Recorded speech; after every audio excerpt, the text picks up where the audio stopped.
Ising. Ising balik. Bro, ku aing sia, modar ku aing. Sok berontak. Sok anjing erek ka negara goblok. Ya aing sia anjing. Awas ya. Anjing sia kalat naon. Sok mawon. Kalat naon anjing sia. Bobok sia. Bantuan ya. Anjing aja dong. Lanjut dong, yuk. Ya bantuannya. Macam sia kan. Di sebuah desa terpencil di Ciamis, kehidupan sehari-hari tampak tenang. Namun di balik ketenangan itu, terdapat rahasia kelam yang mengintai. Suara cicada malam dan desiran angin seakan menyimpan kisah yang belum terungkap. Di rumah sederhana milik Tarsum dan Yanti, sebuah tragedi sedang menunggu untuk terjadi. Tarsum, seorang pria berusia 50 tahun, dia adalah sosok yang tampak biasa saja, sederhana, lugu, serta menyayangi keluarganya. Tarsum dikenal sebagai tukang jagal kambing yang sebelumnya menjalankan usaha jual beli domba. Namun, usahanya mengalami kebangkrutan seiring berkembangnya zaman dan meluasnya pinjol dengan pencairan yang mudah, ditambah lagi dengan serangan judol, menjadikan banyak warga Indo berakhir tragis. Tarsum sendiri meninggalkan utang sebesar 100 juta yang menjadi beban berat. Tarsum dan Yanti sebenarnya adalah orang yang bisa dikatakan lugu. Pada dasarnya mereka seakan hanya bisa hidup berdua dan seakan merasa tak kuat jika terpisahkan. Yanti, istrinya yang berusia 44 tahun, dia selalu mendukung Tarsum dalam menghadapi kesulitan ekonomi ini. Dia selalu setia dalam keadaan suka dan duka untuk suaminya, dan suaminya pun mengetahui hal itu. Pada dasarnya, Tarsum sama sekali tak ingin kehilangan istrinya, dia sangat menyayanginya. Meskipun begitu, tekanan finansial dan masalah utang yang menumpuk membuat Tarsum semakin tak mampu untuk berpikir. Dalam hal ini, seorang yang lugu belum mampu menghadapi hutang yang begitu besar. Konon, utang ini sebagian besar disebabkan oleh kebiasaan berjudi anaknya yang masih remaja. Akibat judi, tak jelas jenis apapun judinya, mungkin kemungkinan judol, karena judol lah yang mampu menyumbangkan banyak kasus mengerikan akhir-akhir ini. Diperkirakan hutang anaknya mencapai 150 juta rupiah. Tarsum merasa terjebak dalam lingkaran setan ini, di mana setiap usaha untuk keluar dari lingkup hutang ini justru membuatnya semakin tenggelam ke hutang yang lebih panjang.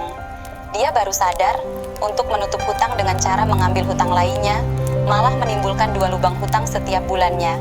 Hingga tanpa sadar, 1 bulan yang harusnya 30 hari, malah menjadi 15 hari saja bagi pemilik hutang 2 lubang. Dan lubang hutang itu akan terus bertambah hingga akhirnya 1 bulan menjadi 1 hari saja. Tentu hal ini akan membuat siapapun akan menjadi frustasi menghadapinya. Namun, Yanti, istri Tarsum, adalah wanita yang penuh kasih.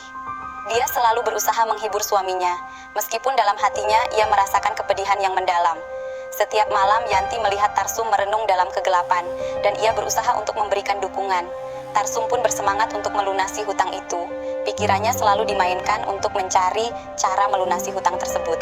Namun, rasanya sangat susah keluar dari masalah hutang ini, di mana BBM di negaranya paling mahal nomor 3 di dunia, daya beli masyarakatnya tak sesuai dengan harga kebutuhan pokok dan pajak yang semakin melangit tanpa diimbangi lapangan kerja. Semakin lama, Tarsum semakin merasa terasingkan, dan bayang-bayang kemarahan serta keputusasaan mulai menguasai pikirannya. Suatu malam saat bulan purnama bersinar terang, suasana di desa itu tampak berbeda. Tarsum pulang dengan wajah yang pucat, dan Yanti merasakan ada sesuatu yang tidak beres. Dalam keadaan setengah sadar, Tarsum mulai berbicara tentang rencananya untuk melunasi utangnya, istrinya pun menyemangatinya. Akan tetapi, kata-kata Tarsum semakin tidak rasional dan tidak masuk di akal. Yanti pun berusaha menenangkan suaminya, tetapi Tarsum hanya semakin marah dan frustrasi. Ketegangan semakin meningkat ketika Tarsum mulai mengabaikan Yanti. Ia sering keluar malam, menghabiskan waktu dengan teman-teman yang juga terjebak dalam dunia perjudian. Yanti pada saat itu merasa terasingkan, seolah-olah suaminya telah berubah menjadi orang lain. Dalam keputusasaannya, ia mulai mencari cara untuk membantu Tarsum, tetapi semua usaha itu tampaknya sia-sia. Pada Jumat, 3 Mei 2024, Yanti merasakan ketakutan yang mendalam. Dia merasakan perasaannya yang tidak enak entah karena apa. Pada pagi hari, saat Yanti hendak pergi ke masjid untuk menghadiri pengajian, Tarsum, suaminya, tiba-tiba menyerangnya. Menurut saksi, Yanti sempat dipukul sebelum Tarsum pergi ke rumah untuk mengambil pisau dan kembali untuk memotong-motongnya. Ketakutan Yanti sangat jelas saat ia menyadari bahwa suaminya, yang seharusnya melindunginya, justru menjadi ancaman terbesarnya. Dalam situasi yang sangat mengerikan ini, Yanti seakan sadar bahwa yang dihadapinya tak seperti suaminya. Namun Yanti tidak memiliki waktu untuk melarikan diri ataupun meminta bantuan dan membuat tragedi ini semakin memilukan. Kejadian ini berlangsung dalam keheningan pagi tanpa ada yang menyadari tragedi yang sedang berlangsung. Setelah melakukan kejahatan yang tak terbayangkan itu, Tarsum berada dalam keadaan bingung. Dalam ketidakberdayaan dan ketidakstabilan mentalnya, pada titik itu dia sempat sadar jika telah melakukan hal yang paling ditakutinya, namun setelah sadar dia malah bertambah gila dan semakin dalam lagi ia melangkah keluar rumah dan dengan dingin menawarkan potongan-potongan tubuh Yanti kepada tetangga. Namun ketika warga tahu apa yang Tarsum bawa, reaksi mereka campur aduk antara ketakutan dan kebingungan. Apa yang terjadi pada Tarsum? Bagaimana seorang suami bisa melakukan hal semengerikan itu terhadap istrinya? Sedangkan mereka adalah orang yang baik dan lugu, serta saling menyayangi satu sama lain. Tak pernah ada juga kesalahan besar yang dilakukan oleh Yanti. Warga saat itu tetap merasa takut dan menghindar, namun Tarsum tetap melakukan aktivitasnya terhadap tubuh Yanti. Tarsum sempat tertangkap rekaman amatir warga yang penasaran akan apa yang terjadi. Pada saat itu, Tarsum sedang memikul kaki Yanti dan ditaruhnya di sebuah pertigaan jalan. Jasad istri dibagi menjadi 5 bagian dan disebar di 3 tempat berbeda. Ketua RT juga sempat ditawari daging itu oleh Tarsum, yang ketika melihat bentukan dagingnya, langsung membuat Pak RT lemas tak berdaya walau belum dipukul oleh Chris John. Laporan mulut ke mulut oleh warga saat itu juga sangat cepat menggapai sosial media, dan juga sangat cepat laporan itu diterima oleh polisi, dan pada saat itu juga, polisi menerjunkan personelnya ke arah TKP. Sesampainya di sana, polisi yang sempat mandi dulu sebelum masuk kantor ini, tetap saja sama dibuat merinding akan kejadian di TKP. Mereka mulai mengatur strategi untuk menangkap pelaku, dan pada saat itu juga, polisi bisa menghemat peluru dalam penangkapan. Di sisi lain, setelah membunuh dan memotong istrinya, Tarsum terlihat mondar-mandir di jalan sambil membawa pisau dan potongan tubuh Yanti. Seorang warga, Karnita, yang melihatnya berusaha mengikuti dan menenangkan situasi. Karnita meminta warga untuk menjaga jarak dan berusaha berkomunikasi dengan Tarsum. Dalam proses penangkapan, Tarsum sempat melawan, tetapi akhirnya berhasil ditangkap setelah Karnita mengunci kakinya, layaknya pertarungan UFC dan MMA, dan Karnita berhasil menjatuhkannya. Kemudian warga dan beberapa petugas langsung memegangi Tarsum digotong untuk diamankan ke tempat yang lebih aman. Ia dibawa ke Polres Ciamis untuk penyelidikan lebih lanjut. Dalam proses interogasi, ia tampak bingung dan tidak bisa menjelaskan tindakannya. Psikiater yang ditugaskan untuk mengevaluasi kondisi mentalnya menemukan tanda-tanda depresi berat dan ketidakstabilan mental yang parah.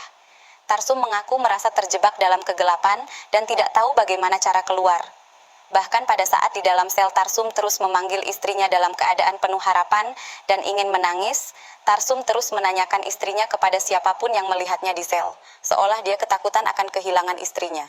Setelah pemeriksaan mental, dokter merekomendasikan agar Tarsum dirujuk ke Rumah Sakit Jiwa Cisarua, Bandung, untuk observasi selama 14 hari.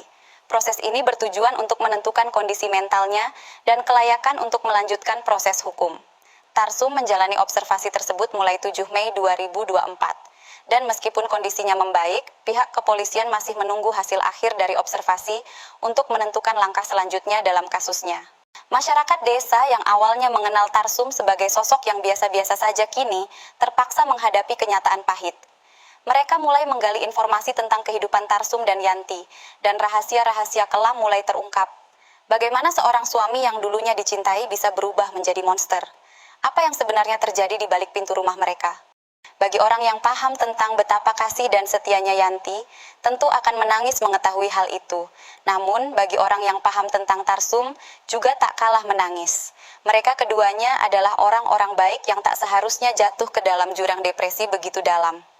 Pelajaran dari kegelapan kisah ini bukan hanya tentang kejahatan, tetapi juga tentang dampak dari tekanan hidup, kesehatan mental, dan bagaimana sebuah keluarga bisa hancur dalam sekejap.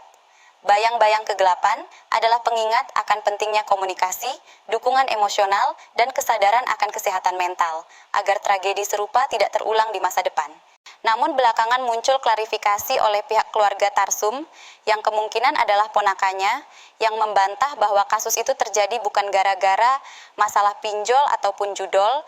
Dia juga mengakui bahwa keluarga sempat mengalami jeratan judol tapi tak sebesar yang diisukan di sosmed, dan itu pun sudah selesai.